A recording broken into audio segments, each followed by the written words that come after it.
Bloomberg Audio Studios. Podcasts, radio, news. Good morning, I'm Nathan Hager. And I'm Karen Moscow. Here are the stories we're following today. Karen, we begin with breaking news in Paris, hours ahead of the opening ceremony of the 2024 Olympic Games. Major train delays across France, including the international Eurostar, due to what's being called a coordinated act of sabotage. Authorities say it is aimed at paralyzing France's rail network. The French transport minister says the, quote, coordinated malicious acts targeted several TGV lines. Bloomberg Paris bureau chief Alan Katz says the perpetrators are unknown at the moment. These were physical acts. People have talked about fires on the tracks in local media. The transport minister who discussed it talked about, firefighters being on site for these locations. So it appears to be physical. Bloomberg's Alan Katz says authorities are also worried that non-traditional targets may be in hackers' sites.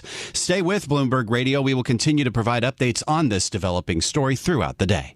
And Nathan, we have breaking news in politics this morning. Former President and First Lady Barack and Michelle Obama have offered their full support to Kamala Harris in the 2024 presidential race in a phone call released this morning. This is going to be historic. We called to say Michelle and I couldn't be prouder to endorse you and to do everything we can to get you through this election and into the Oval Office. Oh, my goodness. Michelle, Barack, this means so much. The trio speak in a phone call and a newly released video. The official nomination will be made at the party's convention next month. Well, meanwhile, Karen, Vice President Harris is taking a firm stance when it comes to the war between Israel and Hamas. After meeting with Israel's Prime Minister Benjamin Netanyahu, Harris said she pressed the Israeli leader to get a ceasefire deal done. Bloomberg's Ed Baxter has that story. Harris says she made very clear her serious concern about the dire humanitarian crisis in Gaza. We cannot look away in the face of these tragedies. We cannot allow ourselves to become numb to the suffering, and I will not be silent. Having said that, I've said it many times, but it bears repeating.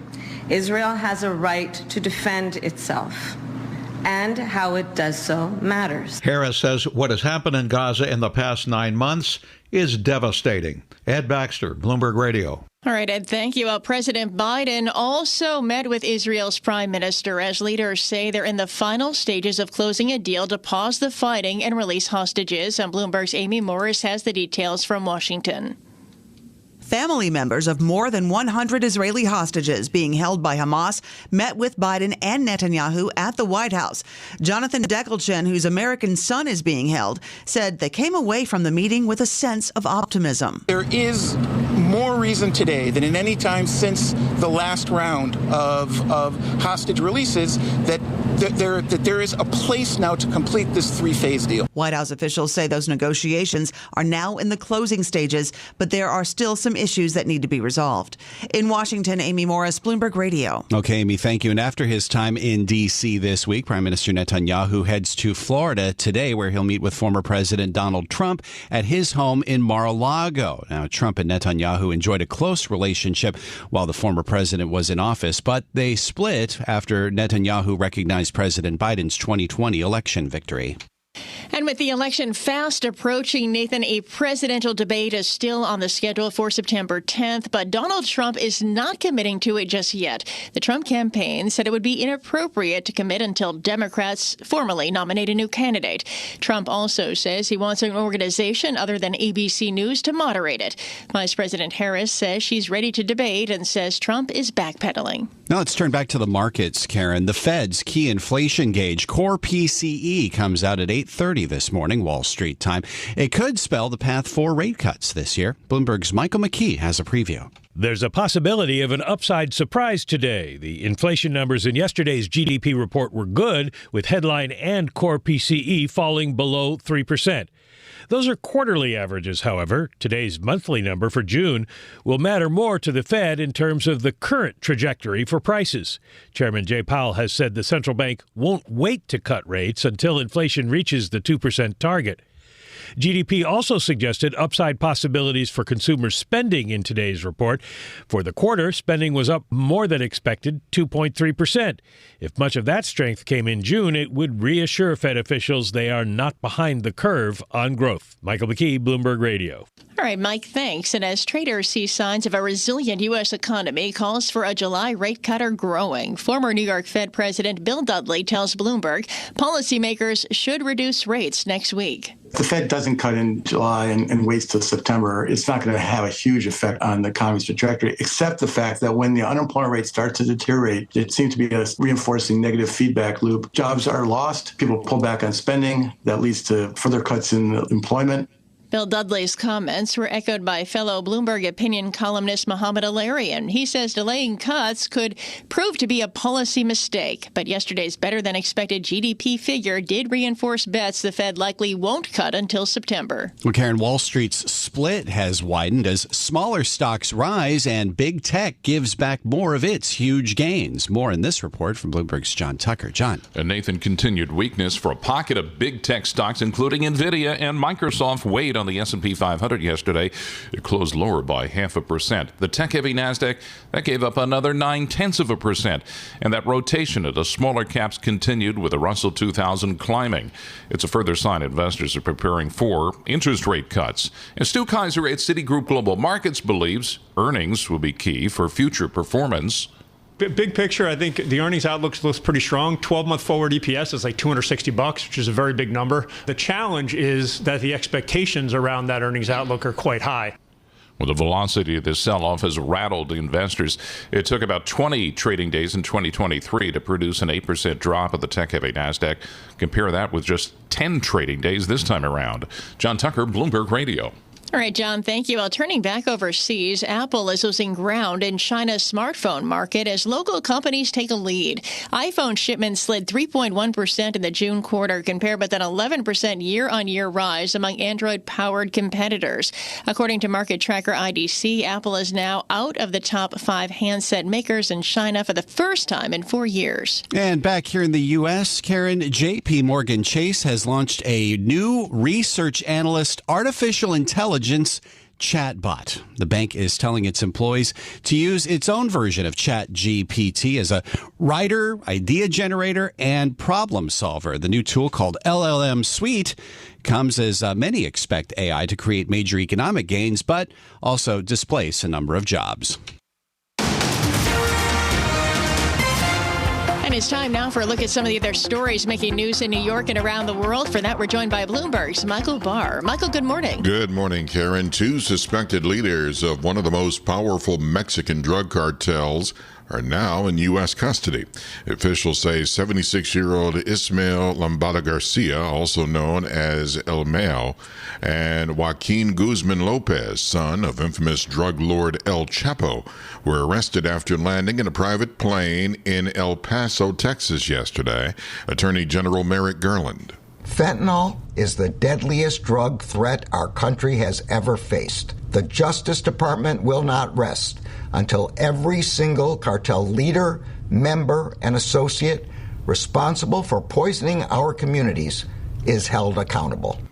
GOP leaders are reacting after the dramatic cartel drug bust. News of the arrests coming at the same time House Speaker Mike Johnson was touring the southern border in California, blaming the administration for the flow of drugs into the U.S. The election has to take place to really fix this, and I think the American people recognize that. And I think they're going to hold the border czar, Kamala Harris, personally responsible for this, and they should. Speaker Johnson says that Vice President Kamala Harris is a San Francisco radical who bears the responsibility for a catastrophe at the border. The Senate is closer to passing legislation aimed at keeping children safe on the internet. It cleared a key procedural hurdle Thursday. Final passage could come next week. The Kids Online Safety Act passed 86-1 in Thursday's test vote. Connecticut Senator Richard Blumenthal has been leading the legislation as one of the original co-sponsors. It is really just about empowering young people and parents to take back control over their lives online. Senator Rand Paul was the only senator to vote against the proceedings. Hollywood's video game performers are going on strike, throwing part of the entertainment industry into another work stoppage. It comes after talks for a new contract with major game studios broke down over artificial intelligence protections. Global news 24 hours a day and whenever you want it with Bloomberg News Now. I'm Michael Barr, and this is Bloomberg. Karen. All right, Michael Barr, thank you. Time now for the Bloomberg Sports Update with John Stashower. John, good morning. Good morning, Karen. Things must be going well for the Mets on a night when they went 6 straight innings without a base runner, had only 3 hits in 10 innings. They still won 3-2 over Atlanta. The Mets have now won 10 of their last 13. They've moved 6 games over 500. If they beat the Braves again tonight at Citi Field, they'll move into second place in the NL East. Francisco Endorse stays hot. A 2-run homer. Jeff McNeil with a game-winning single in the 10th inning. A fly ball to the corner in right field that should have been caught by the Braves' Ramon Laureano. The Met bullpen, 5 scoreless and hitless innings. A day game in D.C. San Diego's Dylan Cease with a no-hitter of the Nationals, just the second no-hitter in Padres history. Cease threw 114 pitches, struck out 9, walked 3. It was a trip to Boston in June that began this Yankee tailspin. They visit the Red Sox tonight.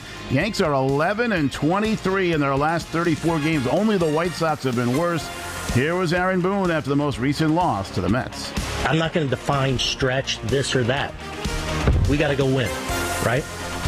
And we're right there. You know, we're watching, other teams struggle around us. We know we got to be better, okay? We got to, we're pissed off in there.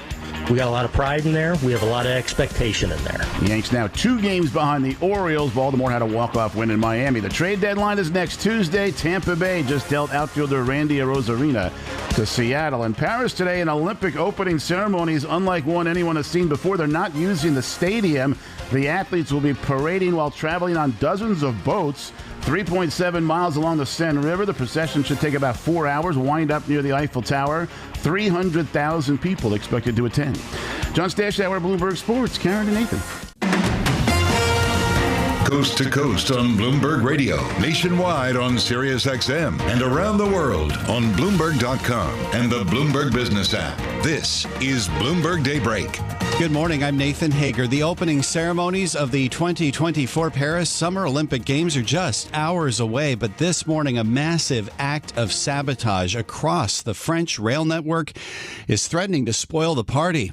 Joining us from Paris this morning is Bloomberg's Caroline Kona. Caroline, good morning. What is the latest? What has been happening on the rail line? So, the SNCF is a national fast train TGV train network. So they warned this morning about a massive attack overnight on 3 of the main TGV lines going towards the west of France, the Atlantic coast, the north of France towards London and the Eurostar, and the east of France going towards Belgium and Germany. Those TGV lines have been affected by what they call coordinated sabotage, with some fires on some of the rails. As a result, as many as 800,000 people are being stranded.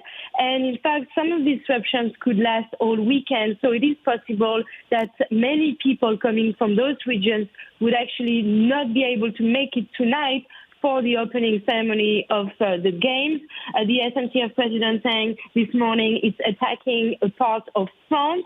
The Eurostar, as I mentioned, to London and would also be partly impacted. I was talking to various CEOs this morning here in Paris, including Accor, Danone. They were both saying that it is very sad to see that some people are trying to take the Olympics hostage, but they are still hoping that it will not ruin the party tonight. Do we have any idea at this point who these people are, who may be behind this attack, and what their motivation might be? It is actually very hard to tell at the moment because obviously there's an investigation going on. But what we know is that from Le Figaro newspaper, one of the French newspapers is saying, for example, it could come from ultra-gauche, which is very far left activists in France who are complaining about the presence of the games, the fact that the French authorities have accepted hosting the games, and they were already warning before the games about trying to disrupt some people to avoid making Paris what they call a tourist attraction. We also know that the southeast of France, going towards the French Riviera, the line was also targeted, but the SNCF agents have managed to actually prevent the fire and prevent those activists from touching the rail. So this line at the moment is not affected, but obviously we should know more when the investigation is taking place. And just quickly, Caroline, we already know security is very tight in Paris. Does this point to vulnerabilities and potentially further complications as the games get underway? I mean, obviously a lot has been put in place by the Interior Ministry. As many as 65,000 security forces are being deployed during the games, 45,000 just tonight for the opening ceremony in Paris. You're going to have some police divers in the Seine, for example, checking all the boats where as many as 6,000 athletes are going to sail down the river during this Olympic ceremony. So obviously, it's obviously very hard to avoid everything, but a lot has been put in place. There's a lot of restrictions going to the center of Paris. You need either a ticket being accredited. They've done some scan checks. In fact, they've prevented thousands of people from having some accreditation or from being able to access certain zones of Paris. But obviously, some of these actions can always happen despite those very high security measures that have been put in place. This is Bloomberg Daybreak Today, your morning brief on the stories making news from Wall Street to Washington and beyond. Look for us on your podcast feed at 6 a.m. Eastern each morning on Apple, Spotify, and anywhere else you get your podcasts. You can also listen live each morning starting at 5 a.m. Wall Street time on Bloomberg 1130 in New York, Bloomberg 99.1 in Washington, Bloomberg 106.1 in Boston, and Bloomberg 960 in San Francisco. Our flagship New York station is also available on your Amazon Alexa devices. Just say, Alexa, play Bloomberg 1130. Plus, listen coast to coast on the Bloomberg Business app, SiriusXM, the iHeartRadio app, and on Bloomberg.com. I'm Nathan Hager. And I'm Karen Moscow. Join us again tomorrow morning for all the news you need to start your day right here on Bloomberg Daybreak.